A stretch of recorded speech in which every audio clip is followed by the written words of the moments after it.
প্রিয় দেশবাসী ভাই ও বোনেরা, আশা করি সকলেই ভালো আছেন। আলহামদুলিল্লাহ আমিও ভালো আছি।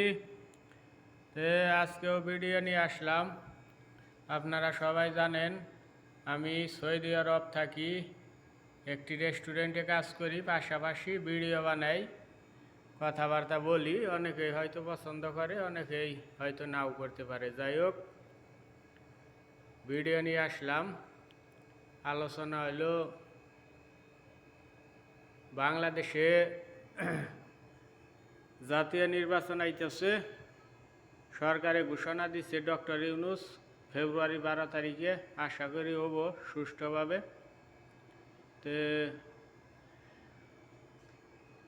আমি জনগণের মতামত দেখতাছি ইতিমধ্যেই, মোবাইলে অনলাইনে দেখি শতকরা 70% লোকই চাইতেছে ন্যায় ইনসাফের পক্ষে ভোট দিব, ন্যায় ইনসাফ প্রতিষ্ঠিত হব।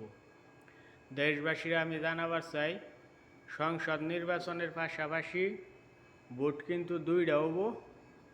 কারণ একটা হলো গণভোট হ অথবা না, দুইটার মধ্যে দিকে আপনারা ন্যায় ইনসাফ প্রতিষ্ঠা করবার চাইলে হ্যাঁ ভোটটা দিবেন। হ্যাঁ ভোট, প্রিয় দেশবাসীরা আমি জানাইতেছি, হ্যাঁ ভোটটা দিবেন। আর ন্যায় ইনসাফের মার্কা দাড়িপাল্লা, এটা সবাই জানেন, দাড়িপাল্লায়ও সিল মারবেন। সব জনগণের মুখে মুখেই এই তারিখে কিন্তু মাঝি মাল্লা কৃষক শ্রমিক এরা জিতব যদি দাড়িপাল্লা জিতে। বেশিরভাগ মানুষের কথাই বোঝা যায় দাড়িপাল্লারই জোয়ার বইতেছে। কারণ আমি একজন সাধারণ মানুষ, আমি কোনোদিন আগে দাড়িপাল্লার কথা শুনি নাই, জামাতের কথা খালি নামই শোনা গেছে। আগে বেশিরভাগ প্রচলিত ছিল এলো আওয়ামী লীগ, বিএনপি, ধানের শীষ, নৌকা আর নাঙ্গল। নাঙ্গল ওটাও কম নাম ছিল। যাই হোক, এই তিনটে নামে আগে প্রচলিত বেশি ছিল।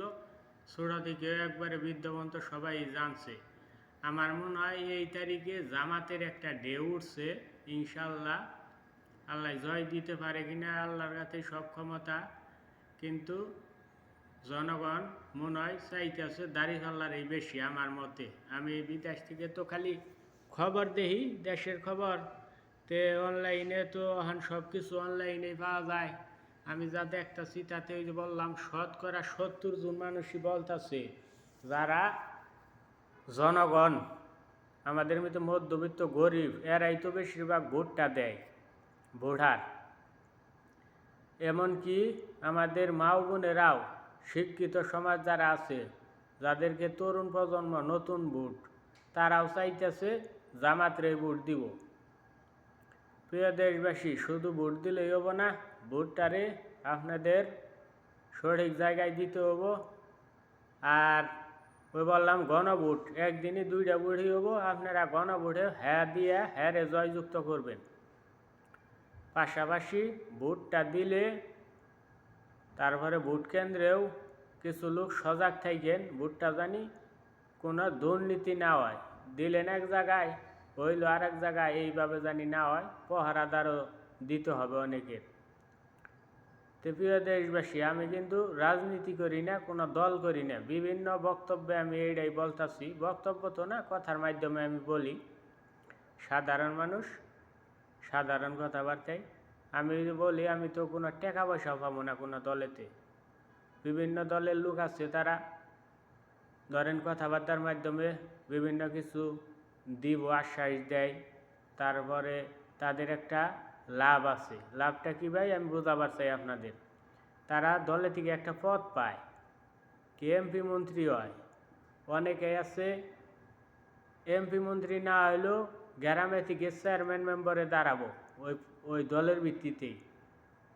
কি বা কি আছে, আরও বড় ধরনের পদ আছে। ধরেন থানা পর্যায়ে অনেক বুড়াবুড়ি হয়, সেগুলো আপনারা সবাই জানেন, এত বিস্তারিত আর বলার দরকার নেই, ভিডিও বড় হয়। এই হিসাবে অনেকেই দলের কর্মী হিসাবে দলের কাজটা করে, প্রচার করে, তাদের লাভ হবো দেখে। কিন্তু সাধারণ জনগণ, আমাদের মতো মানুষ যারা, এরা যে বলতাছে কি, আমি যে বলতাছি আমার কোনো চাইরানার লাভও নাই, আমারে কিন্তু কোনো পদও দিব না, কোনো টেকা ধোয়া পানি পয়সাও দিব না, টেকা তো দূরস্থান, টেকা ধুইয়া পানি দিব না।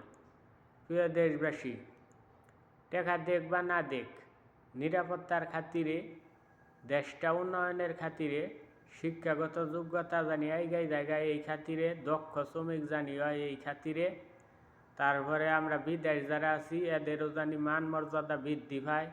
এই কারণে যোগ্য লোকেরই ভোট দেন রাখবো। প্রিয় দেশবাসী, আমি বারবার বলতেছি, অতীতে আপনারা বিভিন্ন দলের ভোট দিছেন, একটাবার জামাত ইসলামরে ভোট দিয়ে ক্ষমতায় আইনে দেখেন, যদি তারা দেশ না চালাইতে পারে, দুর্নীতি করে, তাহলে 5 বছরের মেয়াদে তো নির্বাচন হয়, তা আগে 2-3 বছর পরে আবার দরকার হয় ছাত্র জনতা আন্দোলন করে নামাই দিবনি, দেশবাসী আবার নামাই দিবেন, নয় 5 বছরই করলো, তারপরে তো আর জীবনে তারা আপনার সামনে যায় দাঁড়াইতে পারবো না। আমি আরও বড় কাহিনী বলবার চাই, কিন্তু বললে ভিডিও বড় হয়, মানুষ তো শুনবো না। ধরেন আপনার কাছে একজনে 2, 4, 5 হাজার 10 হাজার টাকা হাওলাত নিল, বা যে কোনোভাবে কইলো কর্জ দেও, হাওলাত আর কর্জ তো একই, যাই হোক হাওলাত নিল যে আমি দিতেছি 1 মাস পর। সে যদি এবার একবার নিয়ে যদি আপনি টেহারা 1 মাসের জায়গায় 1 বছর 2 বছর 5, 10 বছর একবারেই যদি না দেয়, তার পরবর্তীতে সে যদি কোনো বেকারে হয়ে আপনার কাছে 100-200 টাকাও চাবার যায়, আপনি কি তারে দিবেন? জীবনে দিবেন না। তে আপনারা এই হাওলাত মনে কইরা, একটা চান্স মনে কইরা জামাতরে ক্ষমতায় দিয়ে দেখেন। প্রিয় দেশবাসী, আমার আশা আপনাদেরকে কোনো ক্ষতি হবো না, খারাপ হবো না, দেশও ভালোভাবে চলবো, এইটা আমার বিশ্বাস। কারণ তারা নামাজ কালাম পড়ে, আল্লাহরে ভয় পায়, আল্লাহরে বিশ্বাস করে, মরণ চিরন্তন সত্য এটা জানে। তাগো দলের মধ্যে হাফেজ মৌলানার সংখ্যাই বেশি, যে কিনা দেলোয়ার হোসেন সাইদি সাবা ছিল তার দল, সে ওই দলকে সাপোর্ট করে। তাহলে আমাদের উচিত, নবী তো শেষ নবী আমাদের চলে গেছে, হযরত মুহাম্মদ সাল্লাল্লাহু আলাইহি সাল্লাম, তার ওয়ারিস হইল নবীর ওয়ারিস হইল মুন্সি মৌলানা, হাফেজ মৌলানা, এটা কয়ে গেছে কোরআনে, আমি বানাই কইতেছি না, আপনারা হাদিস কোরআন যাইনেন। অনেকেই শরিয়ার আলাপ করে এটা হেরা, যাই হোক। তেলে হেই কোরআনের অনুসরণ যদি আপনারা করবেন চাইন, তেলে কোরআনে বলা আছে নবীর ওয়ারিস হইল আলেম ওলামা। তে আলেম ওলামা যে দলে, সেই দলে ভোট না দিয়ে আপনি কোন দলে দিবেন?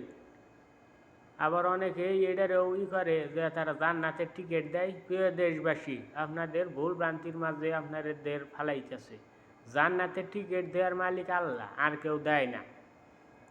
আর আমি বলতে চাই, জামাতের কোনো দলের লোকও বলে নাই জান্নাতের টিকিট দিব।